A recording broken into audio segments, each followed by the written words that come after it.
आता आपल्या आवडत्या मालिकेचे संपूर्ण भाग मालिका प्रसारित झाल्यानंतर लगेचच पाहू शकता पूर्णपणे मोफत फक्त सन नेक्स्ट वर। राजलक्ष्मी मस्त चहा करणार काय? करते।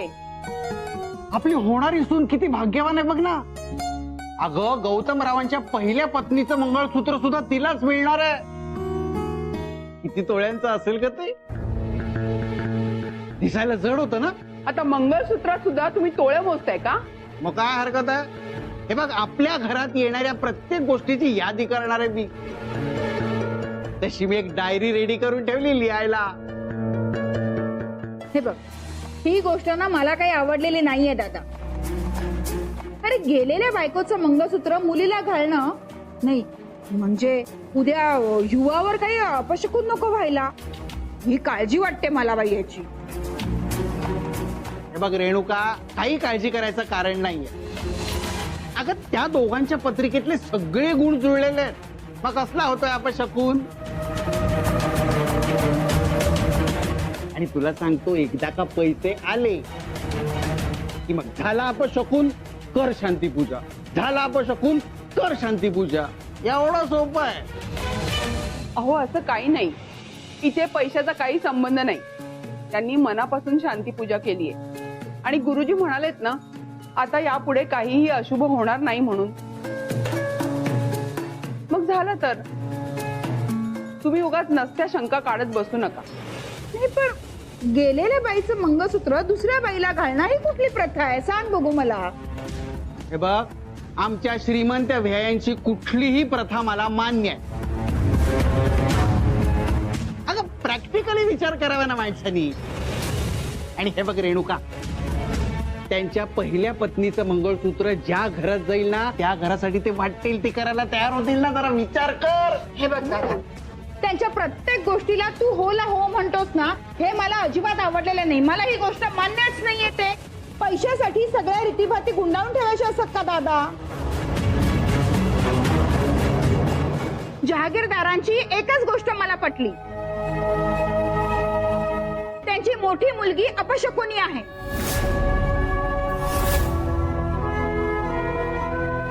ज्या मुलीने जन्माला आल्या आल्या आईला खाल्लं अशी मुलगी काय कोणाला सुख देणार? ती समोर होती ना म्हणूनच शुभदादांचा फोटो पडला। होणाऱ्या सुनेवर त्या अपशकुनी मुलीची सावली नको आणि मंगळसूत्र तर पाहू एक नको। मिनिट आता हे बघ तू तोंडाला येईल ते बोलू नकोस। अर्पितामुळे तिच्या आईचा फोटो खाली पडला नाही आणि त्या दिवशी देवळात तुझ्याच हातातला कापूर पत्रिकेवर पडणार होता तेव्हा झाला असता अपशकुन। पण तेव्हा तिथे अर्पिता होती ना म्हणून ते टळलं। तिने स्वतःचा हात भाजू दिला पण त्या पत्रिकेला काही होऊ दिलं नाही आणि तू अशा मुलीला अपशकुनी म्हणतेस? अरे कुठल्या गोष्टी कुठे नेऊन ठेवताय तुम्ही? बाई बाई बाई बाई बाई बघितलं बहिणी? आणि तुला काय इतक्या मिरच्या जमल्या रे? तुझ्या बायकोबद्दल तर मी बोलत नाहीये ना, तिच्या बहिणीबद्दल बोलते। मग तुला इतका राग का आला?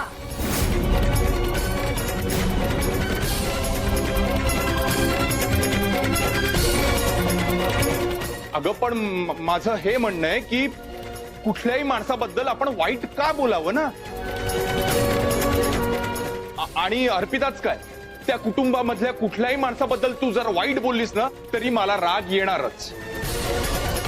वा बघितलंस दादा, फक्त घर जावई होण्याचा बाकी आता हा। आणि काय रे आपल्या कुटुंबापेक्षा तुला ते कुटुंब जास्त महत्वाचं आहे ना युवा? बहिणी बघितलं माझ्यापेक्षा सुद्धा त्याला ती माणसं जास्त महत्वाची आहेत। हो आत्या,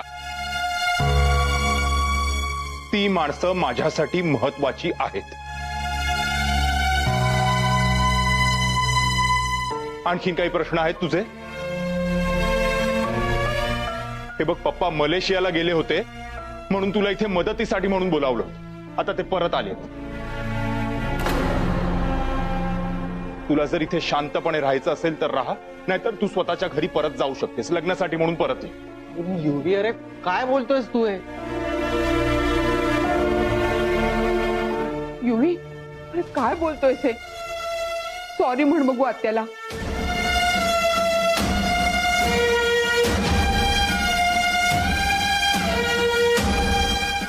चहा तर घेऊन जा. नकोय मला. वंस वंस तुम्ही आधी शांत व्हा बघू. आणि तुम्ही सुद्धा जरा समजावून सांगायला हवं ना. मला सांगा, मंगळसूत्रावरून अर्पितावर घसरण्याची काय बरं गरज होती? हो, अर्पिता खूप चांगली मुलगी आहे, प्रेमळ आहे, आणि आपल्याला हे कळायला हवं ना. युवराज आता मोठा झालाय, त्याच्या कुठल्याही बाबतीत आपण का बरं नाक खुपसायचं? झालं, सगळे जण मलाच टोचून टोचून बोला. मी आपलं माझं तोंडच बंद करते.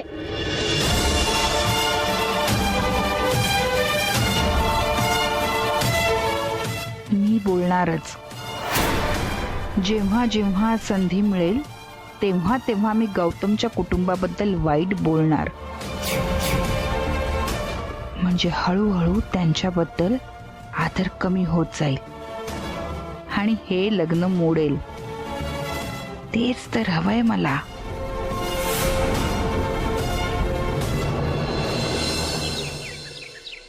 अपू, अपू आतेस का? अशी काय कॉफी मागितली आणि गेली कुठे ही मुलगी?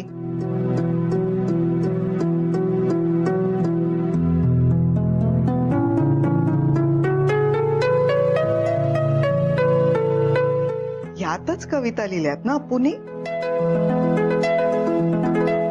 पण त्या दिवशी म्हणाली होती कविता पूर्ण झाल्या की मगच वाच.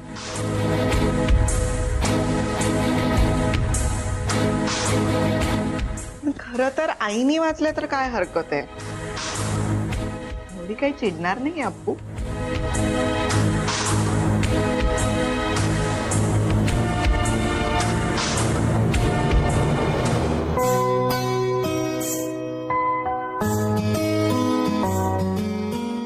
कुठे आहेत कुठे कविता?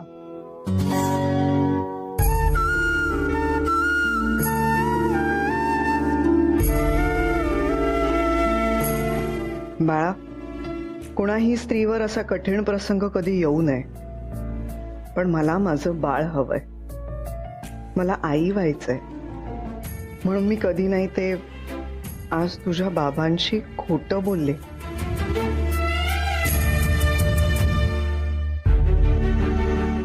बाळा, कधीतरी तुझ्या बाबांना कळणार आहेच की मी खोटं बोलले. मी गौतमला ओळखते. तू जन्माला आलीस आणि मी गेले. खरं तर असं लिहिताना सुद्धा डोळे भरून येतात. जीव घाबरतो, पण मला आई व्हायचंय. हा निर्णय मी बदलणार नाही.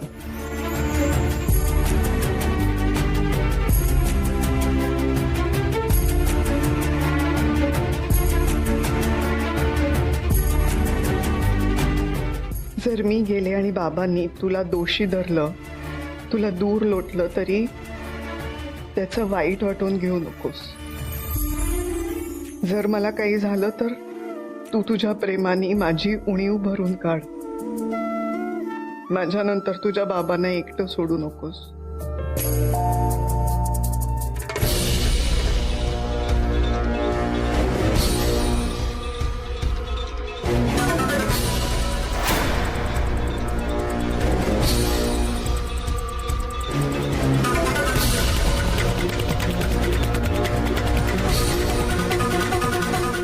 या डायरीत तर मी युवराज बद्दल लिहिलं.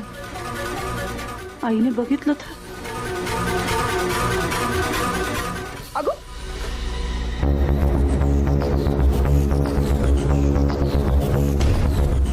अप्पू, आज मला कळलंय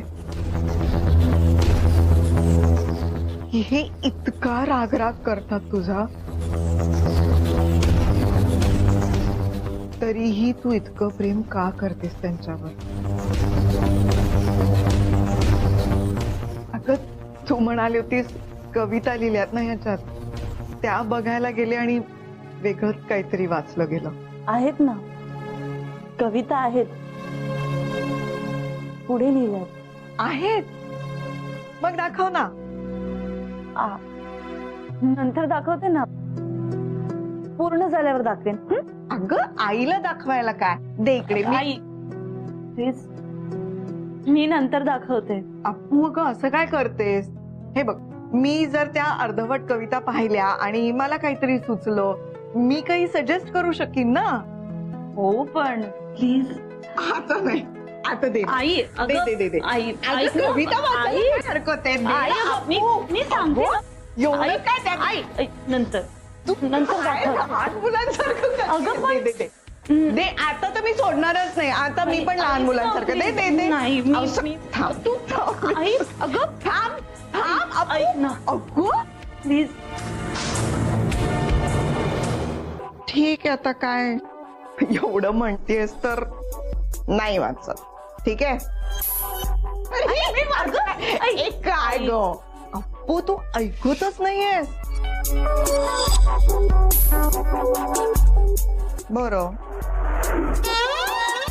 बरोबर आहे म्हणा तुझंही. शुभदाताई असत्या तर तू कविता दाखवलीच असतीस ना. मी तुझी सख्खी आई नाहीये ना.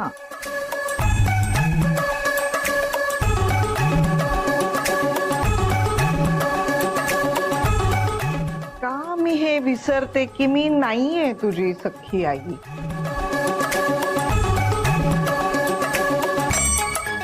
मला हे कळायला पाहिजे ना खरं तर, की तुझ्या मनातल्या गोष्टी नाही तुला शेअर कराव्याशा वाटत.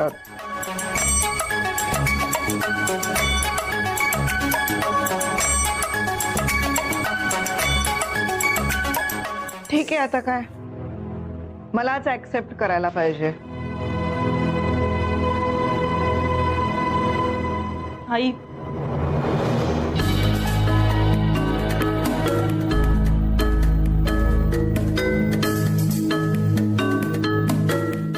आई हे असं परत बोलायचं नाही. तुला डायरी वाचायची आहे ना. वाच. मंजिरी, हे अगं मंजिरी. यांना एक क्षणही करमत नाही माझ्याशिवाय. नंतर निवांत असेल तेव्हा वाचेन. बर, तुझी कॉफी ठेवलीये, पी, गार होईल नाही तर.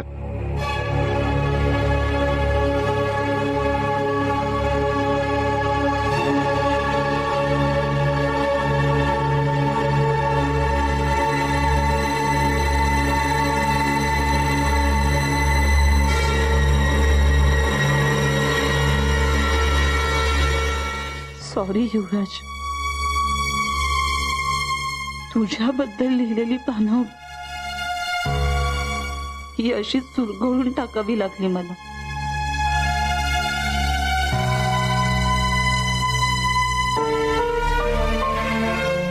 अप्पूताई, प्रियाला तर तसं सगळंच माहिती आहे.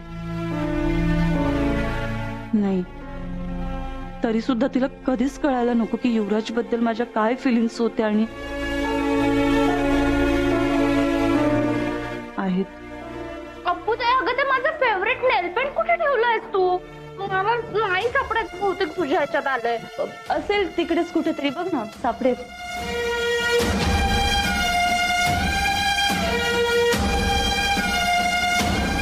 अगं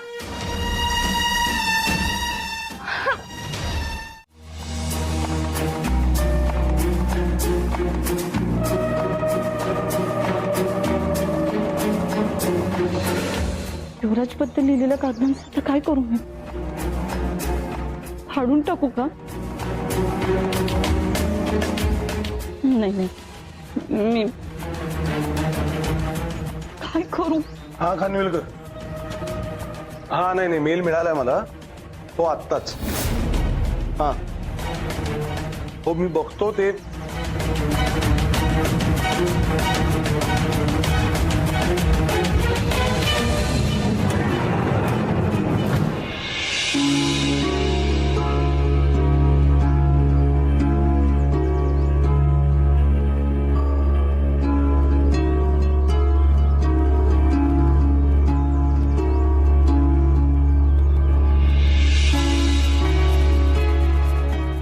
एक मिनिट होल्ड करा, होल्ड. पिऊ.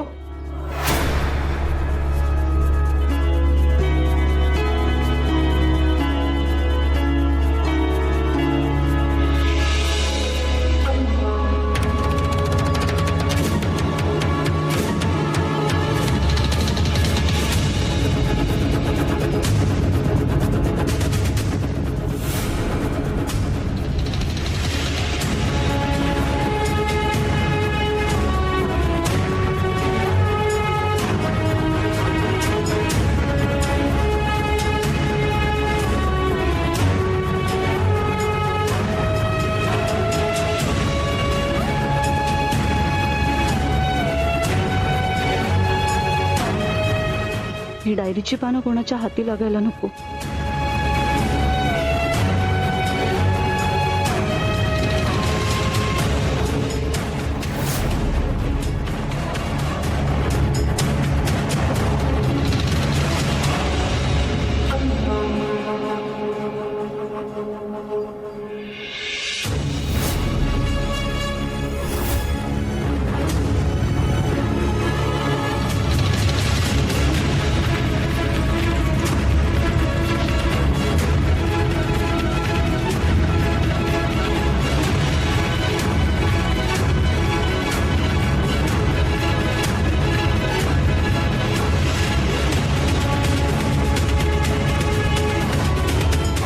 हा खानविलकर.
ही तर पूजेच्या सामानाची यादी आहे.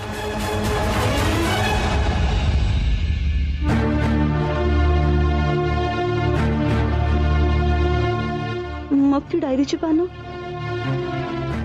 कोणाला सापडली नसतील ना? नाही नाही, शोधते मी परत एकदा शोधते.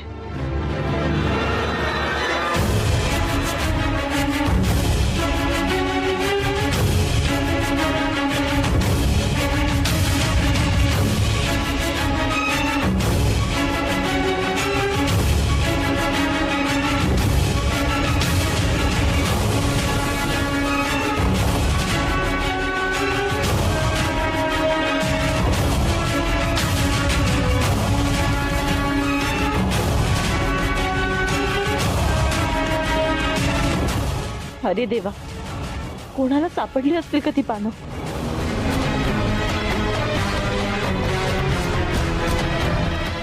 आई,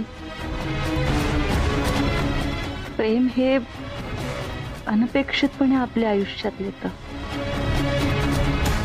त्यापासून दूर पळायचा कितीही प्रयत्न केला ना तरी ते समोर येऊन उभं राहतं. तसं युवराज माझ्या आयुष्यात आला. मी स्वतःला रोखून ठेवलं, ठरवलं नाही जायचं त्याच्याजवळ. पण बघ ना, त्यानं हार नाही मानली आणि शेवटी त्याचं प्रेम जिंकलं.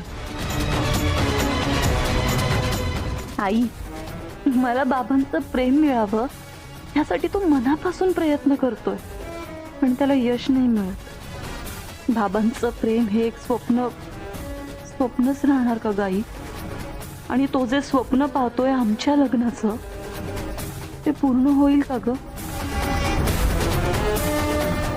आई, भर पावसात डोक्यावर छत्री धरणारा, मला मी स्ट्रॉबेरी म्हणणारा, माझ्यात पॉझिटिव्हिटी आणणारा, मी अपशकुनी आहे हा विचार पुसून टाकणारा युवराज. आई, मी युवराजला माझ्यापासून दूर करते. त्याला पियुशी लग्न करायला भाग पाडते. मला कळतंय त्याला मी खूप दुखावते, पण याचा त्रास मलाही होतोय. मी आयुष्यभर त्याच्यावरच प्रेम करत राहीन. युवराज, माफ कर मला.